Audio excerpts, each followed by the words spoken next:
Kalau kemarin kita sudah instalasi OS-nya, sekarang kita overview. Oke, langsung aja. Oke, jadi di sini itu kita sudah melakukan setup ya teman-teman ya. Ini komputer yang kemarin, jadi yang kemarin yang sudah kita install. Oh ya, dan di sini kita juga sudah berhasil juga menghubungkan dua komputer, bro. Di sini juga kita bisa menghubungkan LAN. Jadi untuk koneksi internet juga sudah oke. Yap, seperti ini. Dan ternyata memang running well ya ketika kita coba di sini, bro.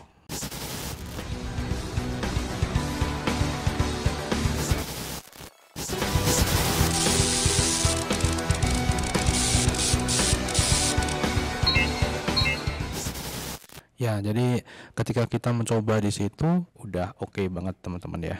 Untuk masalah koneksi internet gitu ya, ini oke. Jadi ini saya melakukan sharing ke komputer lain ya di sini. Jadi di sini kan aku koneksi internet di Linux ini ya teman-teman. Jadi ini saya share ke komputer lain sehingga komputer lain juga bisa mengakses koneksi internet tanpa aku harus memasang adapter lagi gitu ya teman-teman. Cuman kita memang butuh kabelan crossover yang cross ya, bukan yang strike, karena dia satu kalau misalnya di komputer yang sama, di perangkat yang sama, itu harus pakai yang cross kabel UTP gitu ya teman-teman, yang seperti ini dia. Jadi aku punya beberapa ya. Oke, kita fokus ke Ubuntu Studio. Oke teman-teman, jadi ini adalah tampilan dari Ubuntu Studio, bro. Yap, seperti ini. Nah, jadi kalau misalnya kita lihat di sini itu mirip-mirip ya, hampir mirip kayak 10.8 untuk layout yang nostalgia dulu gitu ya. Karena sekarang untuk udah pakai yang tengah ya, teman-teman ya. Jadi kalau misalnya kalian memang prefer dan kalian itu sangat suka dengan tampilan start menu yang seperti dulu, ya ini dia teman-teman. Ya kayak gini gitu ya. Enak gitu ya, modern. Di bagian atas itu ada favorit untuk aplikasi-aplikasi yang sering kita gunakan. Itu kita bisa langsung pin ya teman-teman ya. Kita bisa pin di sini, langsung kita pin ke add to favorite. Nah seperti itu, bro. Jadi nantinya kita bisa langsung akses cepet gitu ya teman-teman. Misalnya di sini untuk aplikasi Office, di sini misalnya sering kita gunakan nih, langsung kita taruh ke favorit. Maka ketika kita klik ke favorit di sini, maka udah langsung nih di sini. Jadi kita bisa cepat. Dan ini ada sistem monitor, bro. Default ini kalau untuk yang LibreOffice ini kan saya baru ya teman-teman ya, ini kita remove. Nah tadi itu defaultnya seperti ini, bro. Dan untuk Firefox pun juga dia langsung masuk ke favorit ya untuk defaultnya. Nah di sini ada sistem monitor, jadi keren. Ini kita bisa melakukan monitoring sistem gitu ya teman-teman ya. Di sini ada memori, disk, CPU gitu ya. Jadi kita bisa mengetahui status dari resource yang digunakan gitu ya. Misalnya di sini memori, di memori ini sisa berapa sih, yang digunakan berapa sih, terus disknya ini status penyimpanan itu available-nya berapa gitu ya. Di sini kita bisa langsung monitoring. Terus untuk bagian CPU nih teman-teman yang berkaitan dengan prosesor kalian ya. Jadi apakah ini sudah full 100% ataukah belum? Nah ini kalau kalian lihat untuk kayak gini ya, kita nggak menggunakan apa-apa kecuali sistem monitor dan mungkin beberapa background ya teman, proses background gitu ya yang ada di belakang. Ini aja hanya kisaran 2% sampai nih 8% ya, dikurang dari 10% ya teman-teman. Jadi nggak terlalu memakan banyak sekali CPU resource. Nah ini ketika saya gunakan, saya gunakan di monitor 1920 kali 1080 itu teman-teman ya. Di sini kalian lihat ini ada pengaturan configure display setting. Nah seperti ini. Jadi ini itu sebenarnya bisa kita gunakan maksimal karena di sini saya melakukan recording. Jadi di sini memang kuatnya segini ya untuk device recording saya di sini 1366. Jadi kalau misalnya ini saya konekkan ke monitor, ini bisa full teman-teman ya, bisa full. Nah kalau full 1920 kali 1080 itu ini akan nggak seperti ini. Jadi ininya akan kecil gini teman-teman. Ya tapi nggak masalah. Nah gitu, jadi kita bisa melakukan monitoring sistem secara real time, termasuk di sini bagian network dan sistemnya. Di sini aku pakai Telkomsel, ini udah oke ya. Di sini terkoneksi ke internet dan untuk networknya di sini wired connection, jadi kita bisa menghubungkan antara satu komputer dengan komputer yang lain. Di sini jadi kita bisa berbagi koneksi gitu ya teman-teman, koneksi internet. Dan ini adalah versi dari KDE Plasma untuk desktop environment, termasuk file manajernya, dan ini juga termasuk dalam bagian KDE Plasma, bro. Nah jadi itu di sini kita lihat di bagian aplikasi. Nah ini kita juga bisa melihat ini untuk bagian CPU Oke, seperti ini kita bisa terminate di sini, kita bisa kill proses langsung cet. Nah, maka dia akan langsung quit. Nah, ini yang namanya kill proses. Terus di sini ada bagian terminal. Terminalnya di sini itu namanya konsol ya, teman-teman. Jadi sama aja sih.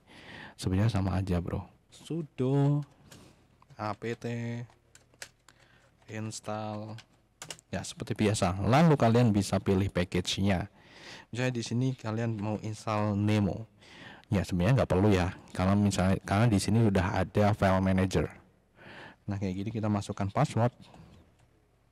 Oke, seperti ini. Nah, gitu kan. Tinggal kita ketikkan Y, enter, dan dia akan melakukan download, lalu unpacking dan install. Ya, jadi sebenarnya enak ya di Linux sendiri. Kita tidak perlu next gitu ya, teman-teman. Jadi udah Y, kita udah di sini ya. Kita misalnya di sini udah menyatakan Y, berarti kan kita mau menginstalasi ini. Jadi kita tinggal tunggu aja itu sampai selesai. Untuk Ubuntu Studio sendiri memang dia ditujukan untuk creative people. Jadi yang bekerja di sektor kreatif multimedia seperti ini. Jadi sudah dipersiapkan sedemikian rupa, dan kalian juga tidak perlu memikirkan masalah lisensi ya, karena semua yang di pack di sini itu gratis, teman-teman, yang gratis open source. Dan di sini ada audio nih, bagian untuk ngedit audio, mixing, mastering ya teman-teman ya, recording. Nah, semua sudah ada di sini nih, ada pilihan udah dipilihkan ya di sini. Nanti kita akan lihat di sini ada grafik. Nah, jadi untuk pengolahan grafik. Saya di sini ada raster nih, ada vektor, ada 3D modeling, terus Blender gitu ya. Blender masuk 3D modeling ya, vektor ya, Inkscape, terus raster, ada game. Ini dimasuk di graphic card, di grafik. Terus ada video, ini kita bisa melakukan editing video, terus animating dan editing lain sebagainya. Ini juga udah ada di sini, udah dipersiapkan di bagian sini. Dan di sini ada bagian fotografi, yang suka dengan fotografi gitu ya teman-teman. Di sini juga sudah di-include di sini ya teman-teman. Ini ada game, ada Darktable for RAW files ya. Untuk RAW ya, RAW itu dia adalah file mentahannya. Kalau misalnya kalian sering ngambil gambar pakai DSLR gitu ya, biasanya ada pilihan untuk kalian itu export JPG only atau dengan RAW. Kalau RAW itu biasanya dia akan lebih tinggi file size-nya gitu ya teman-teman. Sedangkan kalau misalnya JPEG aja itu bisa menjadi lebih kecil gitu ya, sehingga kalian bisa mengambil gambar dengan banyak. Cuman di sini kelebihan dari RAW, kalian bisa mengatur lagi exposure, sehingga kalau misalnya kalian itu over exposure nantinya bisa diedit lagi teman-teman. Itu kelebihan dari RAW. Kita akan explore satu per satu. Oke, di bagian sini ada all application. Nah, ini kayak di Windows dulu ya teman-teman ya. Jadi di sini kalian bisa lihat berbagai macam aplikasi yang tersusun dari abjad nih, abjad A, B, C, D, E itu sudah disesuaikan di sini, bro. Nah, di sini ya, jadi kalian lebih mudah untuk menuju ke sini nih. Misalnya aplikasi yang kalian inginkan itu D gitu ya, kalian langsung saja di sini ke menuju ke abjad D. E ya berarti langsung ke E gitu ya. Kalau Z berarti di bawah sendiri gitu ya teman-teman. Cuman di sini kalian bisa menyingkatnya. Kalau misalnya kalian langsung tahu namanya Inkscape, langsung aja di sini klik di bagian search gitu. Oke. Terus lanjut. Oke, wah keren ya. Ini kalau misalnya kita kayak gini, itu dia akan langsung ini. Misalnya katakanlah di sini kita ada, oke, kita ada, misalnya kita punya dua. Coba kita akan langsung menuju ke sini. Ini kan all application. Sekarang kita menuju ke audio production. Nah, ternyata ini ada beberapa aplikasi yang ada di audio production, termasuk Audacity. Bro. Wah, ini Audacity versi 2.4.2. Oke. Nah, ini kalau misalnya kalian gini. Nah, ternyata ini kalau misalnya kita taruh mouse-nya di sini, itu dia akan langsung kayak gini nih. Wow, keren ya. Kita bisa langsung menuju ke sini. Keren, seperti itu, bro. Ini untuk Audacity. Ya, kemungkinan Audacity itu sering kita gunakan untuk recording, terus untuk ini kita bisa ngubah-ngubah efek dan lain sebagainya di sini ya, efek suara gitu kan. Kita close, ada Audacity. Terus di sini bagian audio ada audio digital audio workstation. Nah, ini bisa jadi referensi kita kalau misalnya kita nanti pengen cari-cari untuk software di itu ya, app image ya teman-teman ya, untuk kita gunakan di Chromebook. Oke, forward, play. Oh iya, terus di sini kita langsung aja start. Oke, nice. Seperti ini bro, ini ada tampilannya. Jadi yang kalian suka ini ya, bekerja di audio workstation. Jadi misalnya kalian punya beberapa perangkat, mempunyai beberapa perangkat gitu ya, kalian bisa langsung hubungkan jadi satu di sini nih. Jadi keren ya. Discard session, delete. Nah seperti itu, ternyata ada kayak gitu ya. Terus di sini ada virtual MIDI keyboard. Ada kayak gini. Terus di sini ada, ini agak kurang ini ya. Jadi ketika kita mouse-nya kita dekatkan ke sini itu langsung dia masalahnya teman-teman ya. Jadi nggak kita klik baru ini pindah, tapi ini ketika kita ini mouse-nya kita menyentuh ke sini dia akan langsung pindah seperti itu. Jadi nggak tadi pindah-pindah terus nih. Terus ada musical, nah ini MuseScore, ini buat score ya teman-teman ya. Jadi untuk score musik, dan ini sudah ke MuseScore 3 ya, keren ya MuseScore 3 teman-teman ya. Oke. Nah di sini jadi kalau kalian itu biasa buat kayak gini, ini udah terinstall di sini teman-teman. Jadi kalian tidak perlu download lagi nih MuseScore. Ini keren banget itu untuk aplikasi kalau misalnya kalian pengen buat itu ya notasi musik. Terus di sini, oke, ini akan aku buka aja yang aku tahu ya teman-teman ya. Di sini yang lainnya mungkin aku belum pernah coba gitu ya. Di sini ada ini Yoshimi itu apa yang ini ada synthesizer. Aku penasaran ya. Wow, kayak gini teman-teman. Wow keren ya. Nah ini kita bisa cari-cari nih langsung, ini kita bisa kolaborasikan karena memang di ini kalau misalnya kita cocok dengan software yang ada di sini, kita bisa langsung aja kita cari di internet untuk app image-nya sehingga kita bisa jalankan di sini di Chromebook ya. Nah seperti ini. Terus view kayak lain sebagainya ya teman-teman. Terus di bagian graphic design, nah graphic design ini lumayan ya, di sini ada dark table nih teman-teman. Nah seperti ini ya. Oke, jadi ini fungsinya adalah untuk ini ya teman-teman, untuk memperbaiki image ya, termasuk ke raw-nya teman-teman ya. Jadi kita bisa mengedit ulang, termasuk untuk contoh ya. Contoh aja di sini kita akan download dari Pixabay. Nah ini biasanya gambar-gambar gratis di sini. Kita akan coba, saya di sini ya, ini kita download aja nih, gambarnya bagus nih. Langsung aja kita download. Oke, I'm non robot. Oke, di sini kita oke, nice. Langsung aja di sini kita muat turun. Nah, komplit. Oke, kita akan buka di Darktable. Nah, Darktable ini juga sebenarnya ada ya untuk versi API Image. Kalian bisa cari aja, cuman bukan official teman-teman ya, nggak official. Kita bisa langsung Windows E ya teman-teman, tekan Windows E untuk membuka ini teman-teman, membuka file manajernya. Nah, ini bisa langsung kita drag and drop di sini. Oke, selanjutnya di sini kita bisa ngatur nih. Oke, kita bisa ngatur untuk lihat, kita klik 2 kali, kita bisa ngatur untuk ininya, tone, warna misalnya di sini. Nah, kalau masih gambar mentah itu enak juga teman-teman ya. Di sini kita bisa ngatur RGB level juga di sini ya. Keren ya teman-teman ya. Jadi di sini kita bisa color calibration. Kita bisa langsung export juga teman-teman di sini ya. Oke, kita tarik ini ya teman-teman ya. Kita tarik export. Nah seperti ini. Jadi untuk hasilnya kita bisa langsung ekspor dan nanti masuknya ke sini bro. Jadi seperti itu, gampang banget. Ini ya Darktable. Nah ini adalah hasil dari ekspornya kita. Kita close. Jadi seperti itu bro. Nah selanjutnya di sini kita yang biasa saya pakai ya, ada game. Jadi game sudah tersedia nih. Ini game 2.10. Ya ini udah terbaru ya teman-teman ya, udah terbaru. Nah ini digunakan untuk memanipulasi gambar ya, seperti itu. Kita bisa gunakan game. Terus di sini kita untuk mempersingkat waktu aja, kita langsung cepetin ya. Di sini untuk graphic design ini ada Gwen View juga di sini untuk galeri gitu ya teman-teman. Terus ada di sini Inkscape di sini sudah ada ya teman-teman ya. Kita lihat ini Inkscape, kita save. Nah ini masih Inkscape 1.1 ya teman-teman ya. Ini yang belum terbaru ini teman-teman. Ini belum yang terbaru ini masih 1.1.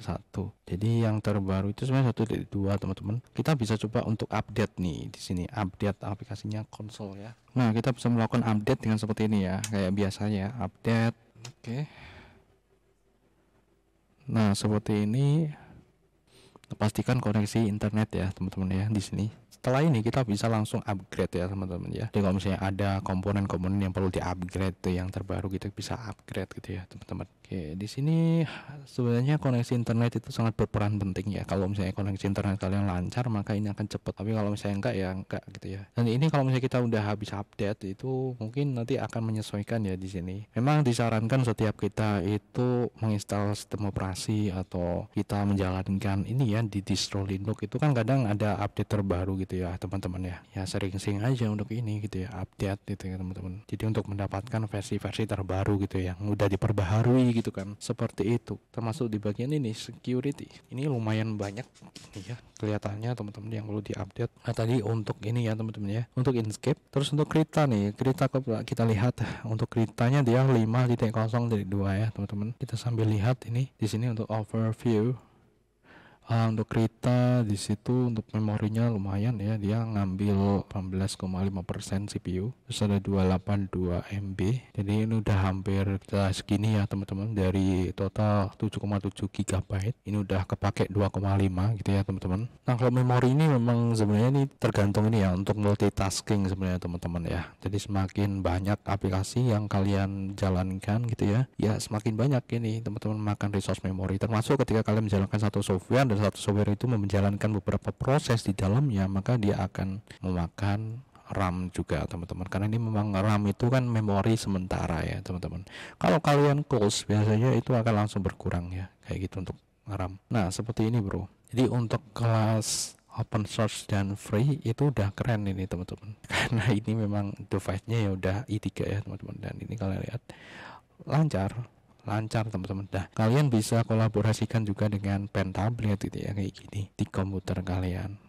Setelah itu di sini kita akan coba LibreOffice Draw. Ternyata ada di sini juga udah satu paket. Di sini ada Scenefix Studio. Jadi ini fungsinya untuk buat animasi ya teman-teman ya. Jadi ini ada keyframe juga seperti itu.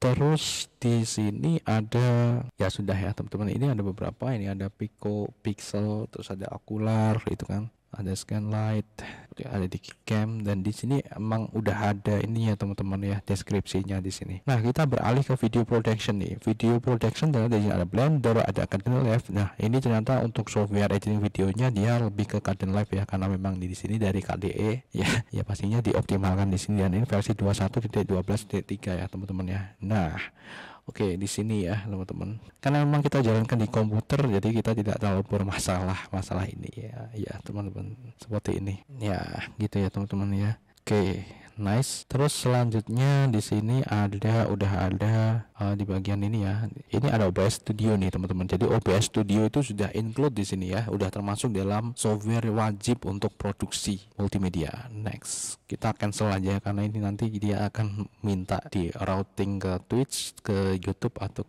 untuk media live streamingnya ya seperti ini gitu ya teman-teman. Di sini kita oke semuanya, kita belum konekkan ini ke apa-apa gitu ya di sini, jadi belum ada device-nya gitu ya teman-teman. Dan ini oke, ini seperti biasa ya teman-teman.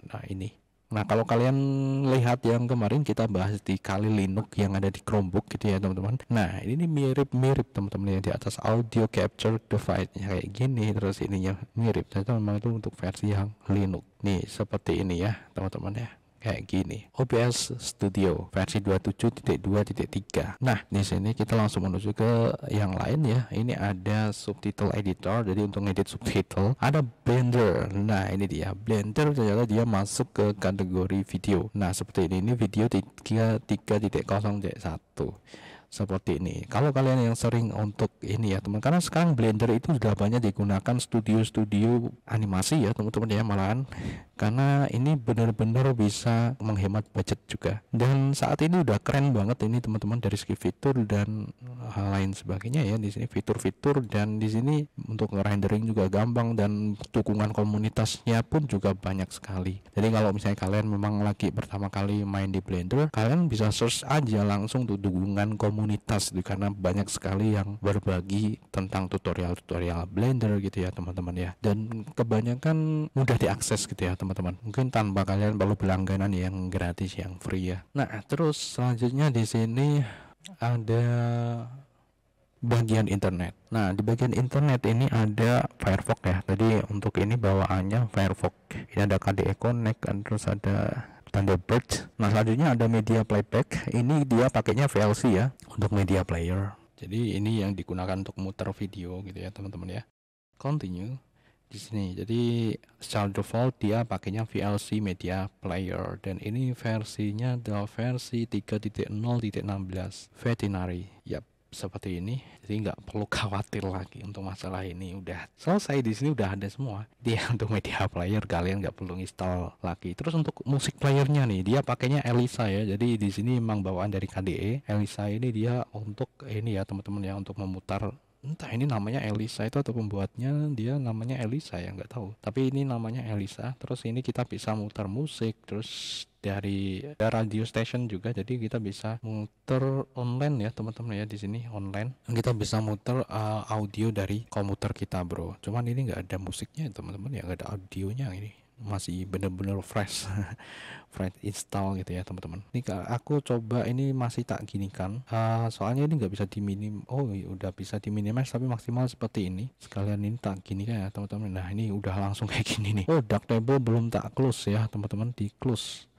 Oke, terus di sini biar agak ringan ini kita close ya. Terus ini kita close. Jadi untuk konsepnya emang mirip ya teman-teman ya. Tadi masih downloadnya lama banget jadi saya cancel. Terus di sini langsung aja kita menuju ke sini ya. Yang penting untuk tadi untuk masalah terminal ini kalian tidak perlu khawatir. Beberapa materi yang udah kita bawakan di Chromebook juga relevan ya untuk Linux-nya teman-teman, karena bisa digunakan juga. Kita juga udah bagaimana cara menginstall, bagaimana cara menguninstall gitu ya. Bisa digunakan teman-teman di sini gitu ya. Diterapkan di sini seperti itu. Terus di media player lainnya ini Elisa, terus ini ada video screen. Ini ada screen ini ya teman-teman, jadi untuk recording screen ini ada mikrofon juga. Kalau ini karena ini nggak terkoneksi ke mikrofon jadi ininya silang gitu ya. Jadi untuk webcam, kalau misalnya nanti terkoneksi webcam ini bisa langsung ke sini gitu ya teman-teman. Dan untuk layar ini record screennya di sini nih teman-teman, jadi kita bisa langsung start untuk melakukan record screen di sini ya. Saya bisa langsung memulai karena memang di sini saya kan capture-nya lewat HDMI ya. Nah seperti ini, dan dia akan langsung menuju ke sini ke foldernya. Nah ini dia hasilnya, bisa kita langsung play di VLC. Jadi untuk masalah multimedia ini udah nggak perlu khawatir ya teman-teman di sini, karena memang udah disesuaikan. Nah gitu bro. Jadi ini merupakan salah satu kelebihannya, kalian tidak perlu lagi untuk download satu persatu gitu ya. Yang irit koneksi internet lah teman-teman ya, terutama buat kalian yang bekerja di studio kreatif. Oke seperti itu. Oke, untuk mengatur foldernya kalian bisa langsung ngatur ke sini ya. Memang ini udah ada di sini padnya. Jadi nanti itu kesimpannya di sini nih, di bagian video ya teman-teman ya. Jadi kalau misalnya kalian pengen di yang lain gitu ya, di disk yang lain, kalian bisa langsung atur di sini. Langsung kalian pilih ke disk mana gitu ya teman-teman ya. Oke, seperti itu. Dan ini kalian bisa ngatur. Ini ada show, is try to minimize when recording. Jadi ini nanti akan diminimize ketika di recording gitu ya. Kalian bisa klik ini seperti itu. Ada start minimize, terus dan lain sebagainya. Di sini ada look for update. Nah ini juga ada update-nya. Ini versi 3.1.0. Ini udah ada new version ya 3.3 teman-teman. Nah kita bisa mengatasinya dengan upgrade ya teman-teman. Jadi sudo apt upgrade. Nah seperti biasa ya. Jadi ada update dan upgrade gitu ya teman-teman. Tapi pastikan koneksi internet ya teman-teman. Kalau misalnya nggak ada koneksi internet ya sama aja gitu ya. Kita nggak bisa menggunakan update dan upgrade. Terus selanjutnya di sini langsung kita menuju ke oke, ini subtitle editor. Kalian bisa lihat di sini subtitle. Jadi untuk ngedit subtitle ya teman-teman ya. Dan ini untuk versinya adalah versi 0.54. Nah seperti ini. Kalau kalian biasa pakai ini subtitle editor ya, ini bisa dipakai di sini, udah langsung include ya. Tuh. Nah, seperti itu. Kita kan udah di sini malah. Oke, setelah ini udah ya untuk media playernya. Ini untuk video monitor. Jadi ini untuk biasanya untuk ini teman-teman. Jadi di sini ya kita play yang tadi open. Nah, kita open. Oke, di sini ya. Jadi ini untuk video monitornya. Nah di sini udah include jadi satu ke itu ya, ke file manager. Oke, selanjutnya di sini Office. Ya, walaupun ini memang untuk studio multimedia, teman-teman, studio kreatif, di sini ternyata juga tidak mengabaikan masalah ini, teman-teman, untuk Office. Jadi Office tetap include ya, teman-teman, sudah include di sini. Ini udah ada Libre ya. Jadi LibreOffice lumayan komplit. Ini ada Writer, ada Draw, dan sayangnya di sini nggak ada Cal spreadsheetnya, nggak keinstall. Sama di sini yang penting sama Impress presentasi terinstall ya, teman-teman ya, di sini. Cuman ininya aja yang nggak ada, yang nggak ada itunya, yang spreadsheet. Apakah nggak itu ya, teman-teman ya. Tapi ini ada math loh, ada buat matematika, per math loh, ada math. Atau ini memang nggak sesuai dengan ini, jadi ini minus di itu yang ada di spreadsheetnya, yang minusnya di situ. Terus untuk science dan math, ini ada Libre Math ya, teman-teman ya, science dan math. Ya, mungkin di sini kegunaannya adalah untuk itu ya, teman-teman. Kalau misalnya buat materi, nah makanya di sini ya, jadi materi kreatif ini, teman-teman, misalnya desain gitu yang membutuhkan kayak gini, lebih ke matematika ya, mungkin di-include-kan gara-gara itu ya, teman-teman ya, di situ. Dan kenapa The Writer, mungkin di sini buat kalau misalnya di studio kreatif itu kan memang kita membutuhkan untuk membuat skrip gitu ya, teman-teman, buat skrip, misalnya skrip untuk pembuatan video gitu ya, teman-teman, skenario dan lain sebagainya gitu kan. Makanya di sini juga di-includekan Writer ya. Mungkin sih seperti itu. Itu dari pendapat saya pribadi ya. Terus di sini adalah bagian setting. Untuk setting di sini ada sistem setting. Ini kita bisa ngatur inputnya sesuai dengan negara kalian. Kalau kebiasaan kalian juga yang mana gitu ya, teman-teman. Jadi kita bisa ngatur input metodenya di sini. Oke. Kita close saja di sini. Terus di sini yang penting ini ya, teman-teman, di sini juga ada Wacom Tablet Finder. Jadi untuk Wacom sendiri dia udah disupport di sini ya, udah langsung ada di situ nih. Jadi kalau misalnya kalian punya tablet ya, pen tablet Wacom gitu ya, ini bisa langsung koneksi dan bisa kalian gunakan langsung. Terus di sini ada sistem setting. Nah ini teman-teman yang tadi ya, teman-teman. Jadi ini sebenarnya berkaitan dengan desktop environment-nya. Jadi kita bisa ngatur ini ke light atau ke dark. Kalau dark seperti ini ya, seperti ini kita bisa apply. Nah jadi nantinya itu hitam semua kayak gini, teman-teman. Kalian pilih yang mana nih, tinggal pilih yang light atau yang dark. Jadi ada dua ini ya, di bagian ini quick setting. Terus ada animation speednya. Nah ini bisa kita slowkan atau kita instan itu sebenarnya kayak mengurangi animasinya ya, teman-teman. Jadi kalau slow itu semakin lama gitu ya untuk animasinya. Misalnya di sini ya, kita buka ini set. Nah ini agak lama, tapi kalau misalnya kita instan ini semakin cepat. Tuh kan kalian lihat, tet, langsung kan. Nah itu ya, aku sih lebih ke instan ya, jadi lebih tidak berat ya. Seperti itu. Kita bisa change wallpaper juga di sini, ganti wallpaper. Jadi ini ada beberapa wallpaper yang disediakan ya, teman-teman ya, identik dengan warna hitam gitu ya, teman-teman, di sini. Nah kita juga bisa cari wallpaper di internet, karena memang di sini kita bisa ini, teman-teman ya, di bagian download katakanlah di sini, ini bisa kita langsung jadikan wallpaper, set as wallpaper seperti ini, kan keren tuh. Nah nanti dia akan berubah nih, dia akan berubah langsung nih, klik kanan kayak gitu langsung berubah. Cuman ini tadi kita belum. Nah seperti ini langsung set wallpaper. Oke, kita perlu kayak gitu ya, lama. Oke, kita harus klik kayak gitu ya. Oke, kita akan coba minimize. Nah seperti itu bro. Nah gitu. Terus di sini kita bisa ngatur di bagian clicking, di bagian clicking files gitu ya, langsung ini select them atau di sini open them. Kalau misalnya kita klik langsung open atau select gitu ya, teman-teman. Jadi di sini memang saya sarankan untuk kalian select, jadi biar tidak langsung open gitu ya. Jadi misalnya pas di sini klik, kita langsung open gitu ya, teman-teman. Jadi kalau misalnya di sini kan langsung select dulu, klik dulu, select, baru kita klik 2 kali langsung open. Nah seperti itu, klik 2 kali open.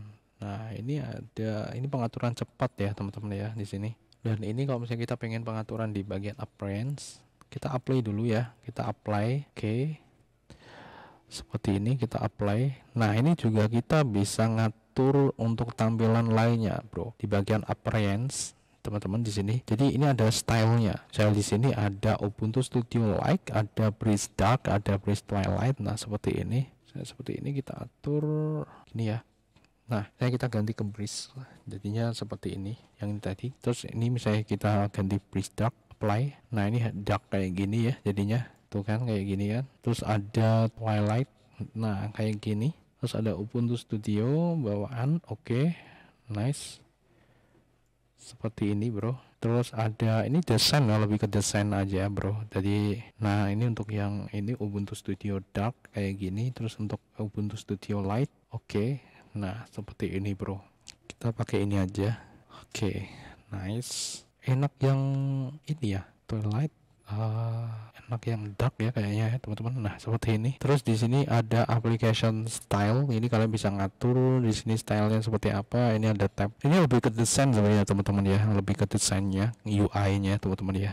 User interface-nya teman-teman, kalian bisa langsung pilih enak yang mana di sini. Untuk plasma style-nya untuk ini ya, ini jamnya kayak gini, kalian bisa langsung pilih juga custom color. Terus di sini ada decoration, terus ada font. Kita bisa ngatur di sini untuk fontnya berapa gitu kan. Kalian mau pengen font yang apa gitu kan. Terus ini untuk icon, di sini kalian bisa langsung pilih. Ini ada banyak sekali untuk icon setnya, kalian bisa pilih sesuai dengan yang kalian inginkan. Ini kayak di XFCE ya teman-teman ya. Di sini Humanity kayak gini, ini kayak gini. Dan ke Ubuntu juga kayak gini ya. Ubuntu lebih ke Ubuntu juga seperti ini teman-teman. Ubuntu bawaannya ya. Jadi ikonnya ada gradient kayak. Tapi aku suka yang kayak gini nih, yang memang flat kayak gini ya. Ada banyak sekali nih set ikonnya. Terus selanjutnya di sini untuk kursor. Jadi kursor kita juga bisa pilih nih. Ini kursornya dark kayak gini, kita bisa pilih juga untuk press light.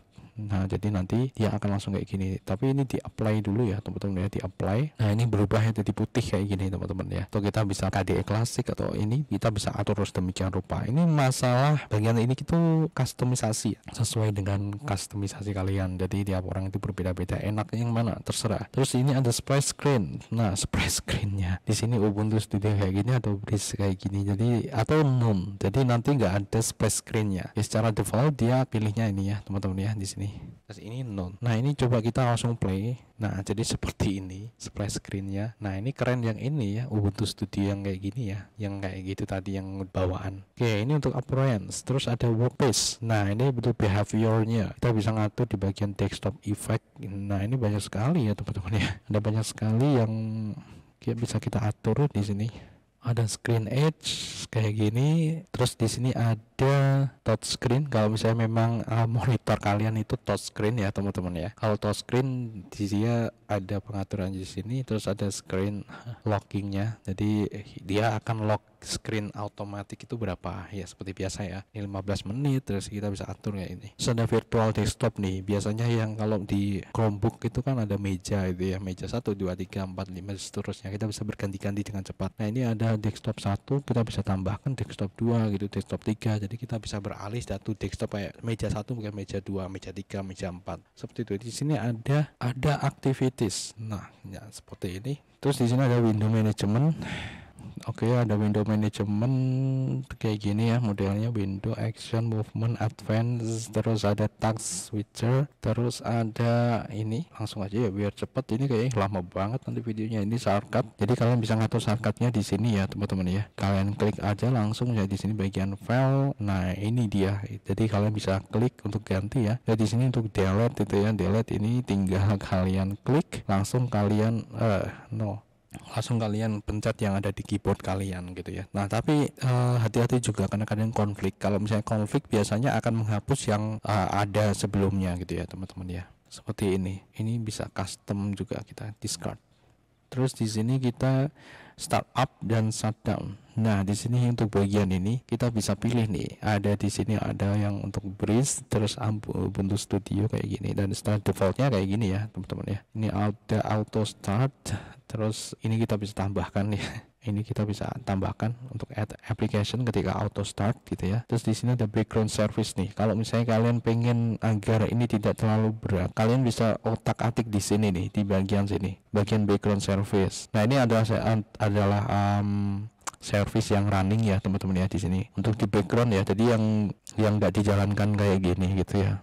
Nah, tinggal gini aja, misalnya di sini untuk bagian misalnya di sini account, kita mau stop, tinggal stop, klik aja di sini stop, lalu jalankan lagi kalau misalnya kalian mau pengen runningkan lagi gitu ya teman-teman. Gitu. Terus untuk desktop sessionnya kayak gini. Oke, terus selanjutnya di sini ada bagian search, kalian bisa atur di sini plasma search-nya nih kayak gini, plugin dan lain sebagainya.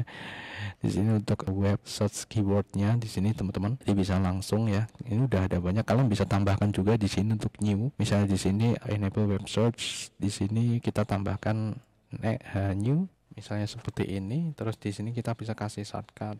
Nggak tahu nih. Kita klik aja di sini, kita klik coba. Shortcut itu TV home. Oh kayak gini teman-teman.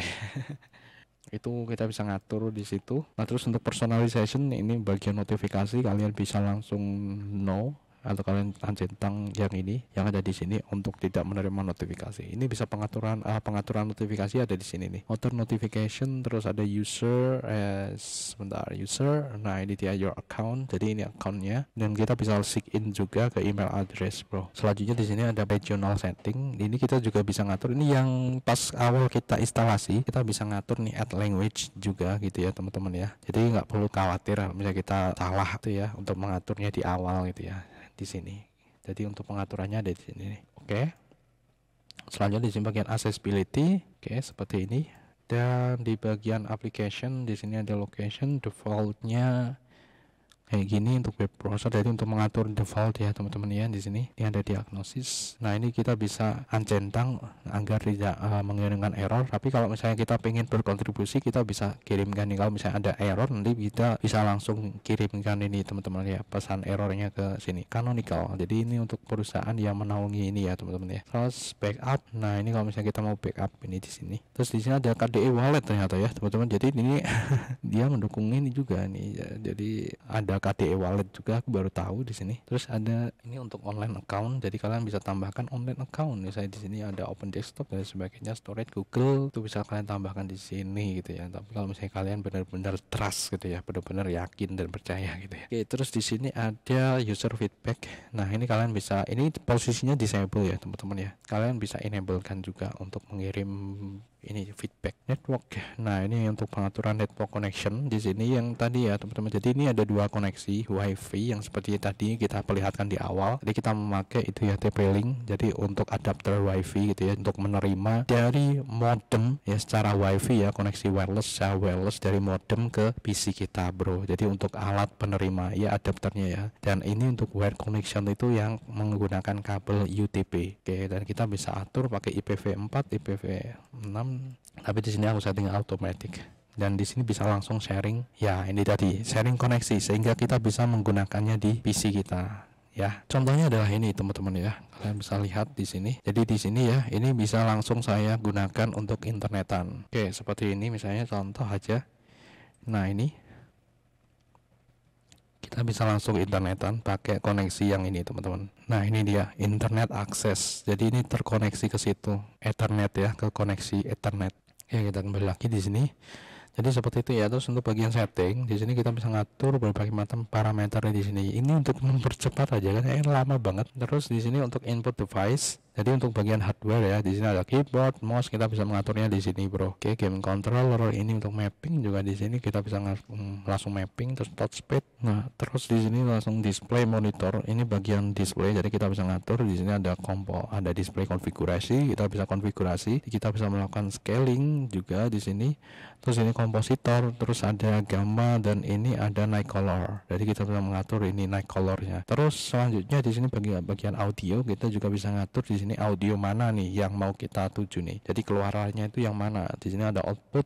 Ini untuk audio digital service atau HDMI. Melalui HDMI berarti satu jalur dengan display. Selanjutnya di sini multimedia. Di sini kita juga bisa muter audio GTS. Nah, seperti ini ada flag encoder, MP3 encoder, OGG dan lain sebagainya. Kita bisa ngatur di sini. Terus ada power management. Nah, ini berkaitan dengan power ya di PC kalian. Ini bisa diatur di bagian sini nih, discard. Oke, di sini kita bisa atur di bagian sini. Termasuk di sini untuk ngatur ini ya, switch off gitu ya, agar hemat energi gitu kan teman-teman ya. Kalau pas nggak digunakan lama. Terus di sini untuk pengaturan Bluetooth, kalau misalnya kalian ada Bluetooth adapter, karena di sini di motherboard yang saya gunakan ini emang nggak include Bluetooth, jadi ya kalian bisa tahu sendiri kan motherboardnya harganya berapa gitu kan, emang murah gitu ya, gitu teman-teman, nggak sampai 1.600.000 sekarang ya teman-teman, 600 ribuan gitu ya. Terus di sini ada color correction seperti ini, itu untuk colornya, untuk tampilannya. Di sini ada driver management, ini management driver, terus ada KDE Connect, terus ada printer, jadi kalau biasa tambah printer di sini. Nah, oke, ya seperti ini. Kita bisa sharing ya Windows Printer. Karena ini udah tak install Samba teman-teman. Jadi sebelumnya itu kita harus install Samba. Caranya sama ya, sudo apt install Samba. Terus ini ada removable. Jadi kalian bisa ngaturnya di sini ya. Digital camera, removable device ada di sini. Terus di sini ada Thunderbolt. Jadi kalau misalnya di sini kalian pengen display ke mana gitu kan, ini udah bisa. Ya memang. Jadi itu keluaran ya, untuk keluaran display. Nah ini dia untuk about-nya, Ubuntu Studio 22 T4, dan ini detailnya bro, framework yang digunakan, KDE Plasma versi berapa, kit-nya berapa, terus grafik platformnya X11 ya, X11 teman-teman, udah X11 ini sudah selesai ya, kayak gini lah. Ini untuk hardwarenya yang saya gunakan ya, detailnya seperti ini 3220, ini lama banget, aku belinya 2013, dan untuk memorinya ini udah upgrade ke 8 GB, tadinya itu 4 GB.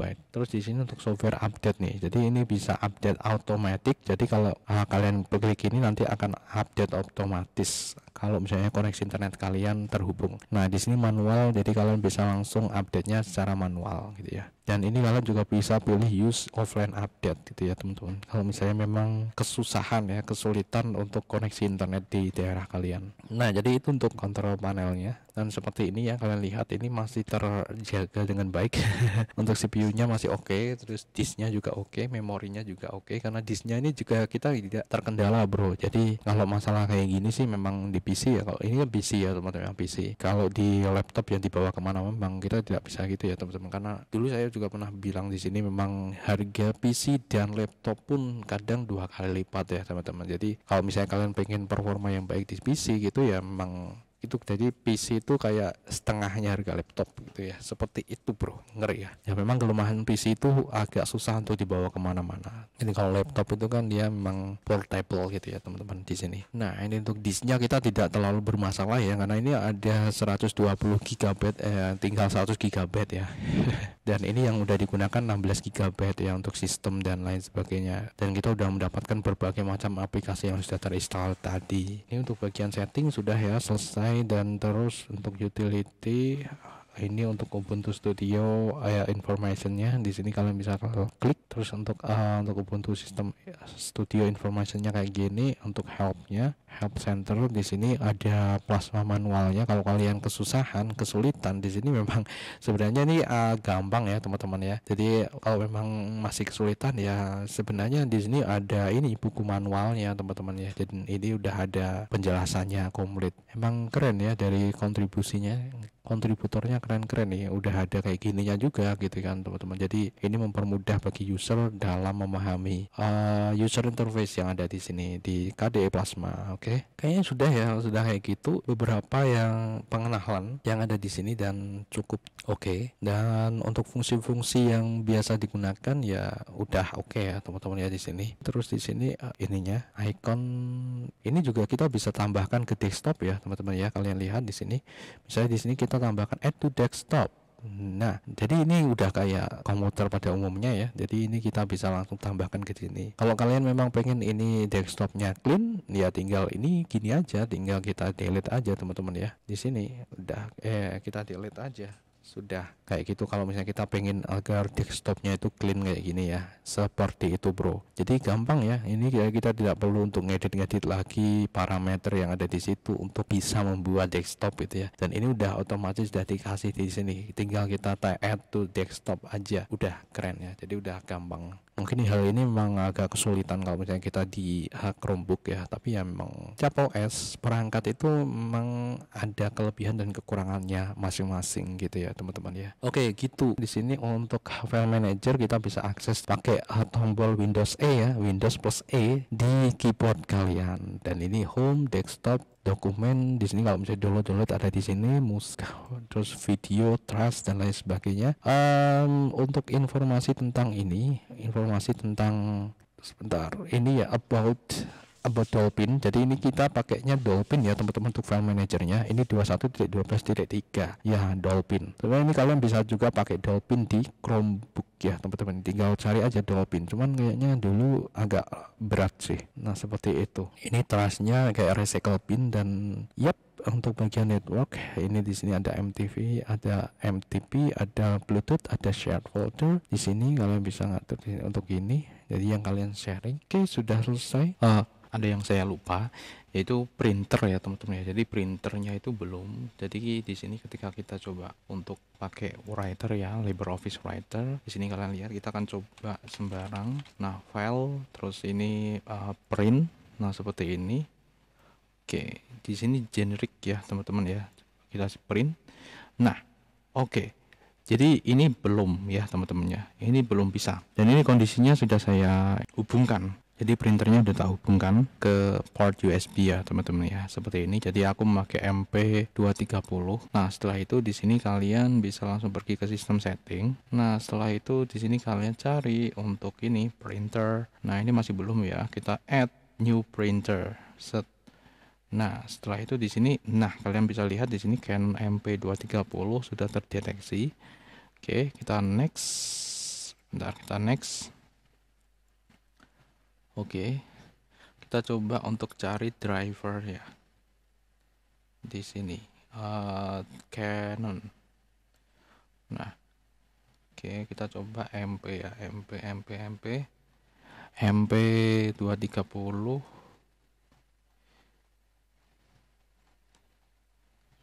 Oke, tidak ada teman-teman.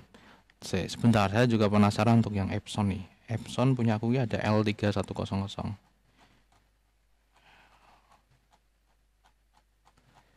Ya, ternyata sama aja ya teman-teman. Jadi ini printer-printer yang jarang kita temui di Indonesia ya. Yap, kita tidak bisa menggunakan ini ya teman-teman ya. Jadi kita perlu untuk melakukan instalasi printer. Di sini kita ke konsol. Oke, kita ke konsol. Coba kita langsung sudo apt install. Kita akan install Gaten Print ya teman-teman ya. Printer.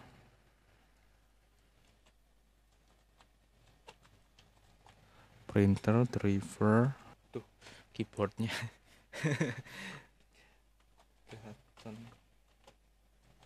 Print. Keyboardnya lumayan ini teman-teman ya. Jadi kalau dipencet itu kadang tombolnya nggak balik. Enter. Kita masukkan password. Oke. Nah, di sini total ada sekitar 1 MB. Nantinya dia kalau diekstrak itu 9 MB teman-teman. Kita pilih Y seperti ini. Oke, sudah selesai ya teman-teman ya. Jadi kita sudah berhasil untuk melakukan instalasi Gaten Print. Di sini setelah ini pastikan ya teman-teman, yang pertama di sini koneksi internet ya teman-teman, kalian terhubung ke koneksi internet. Oke. Jadi di sini kita langsung menuju ke sini lagi, ke yang tadi sistem setting. Oh, ini Canon MP230. Kita next ya, next. Oke. Nah, di sini ada tambahan nih, berbeda ya, ada perbedaan. Sekarang ada Canon MP230, ini yang baru kita install tadi ya. Next, ini kita coba gedein ya, biar kelihatan. Nah, ini dia, Gaten Print V5.3.3. Kita klik, langsung next. Oke, setelah ini kita finish. Nah, sekarang di sini adalah kita langsung aja mencoba untuk melakukan printing ya teman-teman ya. Jadi di sini udah tak sebenarnya ini nggak butuh ini, nggak apa-apa sih. Jadi koneksi internet ini untuk mendownload itu tadi ya teman-teman, karena kita butuh download Gaten Print tadi. Terus kita close. Setelah itu kita akan coba untuk melakukan printing ya. Print. Nah, setelah itu kita ke ini ya, Canon MP series, dan ini udah ada tulisan. Kita print.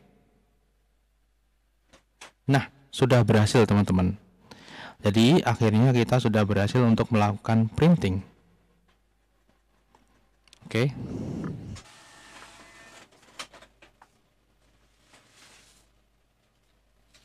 Oke teman-teman, hasilnya adalah seperti ini. Lalu di sini apakah ini sudah bisa untuk melakukan printing gambar? Kita akan langsung aja mencoba ya teman-teman. Jadi kita akan memasukkan gambar di sini. Nah, jadi kita akan coba untuk print lagi di sini ya. Lalu di sini kita kasih gambar dulu teman-teman ya. Oke, kita masukkan gambar, kita coba cari di Explorer. Kemarin kita sudah download gambar ya, beberapa gambar downloads. Oke, ini untuk gambar butterfly. Kita akan coba ini kecilin ya teman-teman ya. Jadi biar enggak boros tinta, karena kita cuman buat coba aja teman-teman ya. Di sini seperti ini aja. Langsung kita print. Sudah. Dan di situ printer bekerja. Kalian bisa dengerin suaranya kayaknya kecil.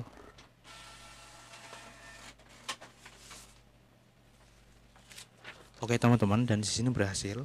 Ya, jadi ini udah bisa buat cetak gambar. Cuman kenapa kok ini gambarnya seperti ini? Karena printer saya itu bermasalah jadi di warnanya itu bermasalah. Sehingga di situ untuk warnanya agak nggak sempurna ya. Karena ini memang printer lama, jadi aku menggunakan printer lama yang kita gunakan untuk testing ya teman-teman ya. Seperti itu. Nah, untuk menutup pembahasan kita kali ini clear ya teman-teman. Jadi sebenarnya kita bisa mendapatkan berbagai macam fungsi seperti halnya ketika kita ada di Windows. Cuman memang di sini kita butuh ada ini ya teman-teman, karena Guten Print itu juga dia third party ya teman-teman, jadi dikembangkan oleh orang yang khusus gitu ya. Di sini kalian bisa cari sendiri di internet Guten Print. Jadi ini baru saja tak temuin ya teman-teman ya di sini. Ntar salah mouse. Nah, kalian bisa cari nih di sini Guten Print. Nah, jadi ini sangat berjasa banget ternyata di ini ya teman-teman, di lingkungan Linux. Kenapa? Karena memang ya susah juga ketika kita mengandalkan driver dari ini ya, dari si vendornya gitu ya teman-teman ya, karena kita tahu bahwa ada banyak sekali jenis printer gitu kan. Nah, di sini nih kalian bisa lihat sendiri di sini. Python with C, English tipe lisensinya GPL. Nah, jadi ini original itu sebenarnya dikembangkan untuk plugin game ya teman-teman ya di sini. Nah, tetapi di sini menjadi general tool untuk program lainnya teman-teman ya di sini. Ya, jadi di sini ada dua ya. Udah maghrib ini teman-teman. Jadi untuk menutup pembahasan kita kali ini Epson sama Canon ini ternyata ini sangat didukung di sini ya teman-teman. Jadi ini setiap ada yang ini aktif dikembangkan ya teman-teman ya. Sedangkan untuk yang lainnya di sini unmaintained seperti itu teman-teman. Jadi nanti kita akan praktekkan di Chromebook ya. Jadi ini udah maghrib. Oke, teman-teman, di sini ada satu yang ketinggalan. Jadi di sini aku pengen coba juga untuk ini ya, teman-teman. Jadi mumpung ada Wacomnya di sini punya adikku, dia sedang pulang dari pondok gitu ya. Jadi di sini kita bisa langsung coba aja di sini untuk menghubungkan ini ke sini ya. Wacom. Dan sekarang kita akan langsung ini ya, kita menuju ke aplikasinya. Aplikasi yang bisa kita gunakan adalah di sini kita coba aja Krita ya. Oke, seperti ini. Nah, ini ya teman-teman ya, aku sambil gambar. Oke. Seperti ini, kita new. Oke, kita create. Nah, sekarang di sini ya. Ini dia, aku pakai ini ya. Nah, di sini ya teman-teman ya. Jadi ini running well.